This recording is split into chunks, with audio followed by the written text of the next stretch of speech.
শানে সাহাবা ইমাম পরিষদের শানে সাহাবা সাথে বসে আরো যে সমস্ত সংগঠন আছে ওনাদের নেতৃবৃন্দের সাথে বসে আমরা এটা ফাইনাল করে গেজেট হিসাবে প্রকাশ করব। কোন ইমামকে কোন মসজিদের মুতওয়াল্লি তুমি চলে যাও আজ থেকে তোমার চাকরি নাই একথা বলে বিদায় করে দিতে পারবে না। আত্মপক্ষ সমর্থনের সুযোগ দিতে হবে ইমাম সাহেবকে। তার বিরুদ্ধে কোনো অভিযোগ থাকলে এটা কমিটি গঠন করে দিবেন, ওনার আত্মপক্ষ সমর্থনের সুযোগ দিতে হবে।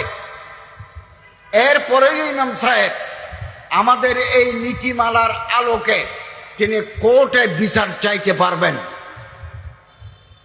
এবং যে সমস্ত মসজিদের আর্থিক অবস্থা ভালো আমরা নীতিমালায় লিখে দিয়েছি ওনাকে একটা ভালো বেতন দিতে হবে, 2015 সালের স্কেল অনুযায়ী বেতন দিতে হবে এবং ওনার জন্য থাকার ওনার বিবি বাচ্চা নিয়ে মসজিদের কম্পাউন্ডে থাকার ব্যবস্থা করতে হবে এবং ওনাকে 2 ঈদে 2টা বোনাস দেওয়ার আর্থিক যদি অবস্থা ভালো থাকে দিতে হবে। এরকম নীতিমালা আমরা করে যাচ্ছি।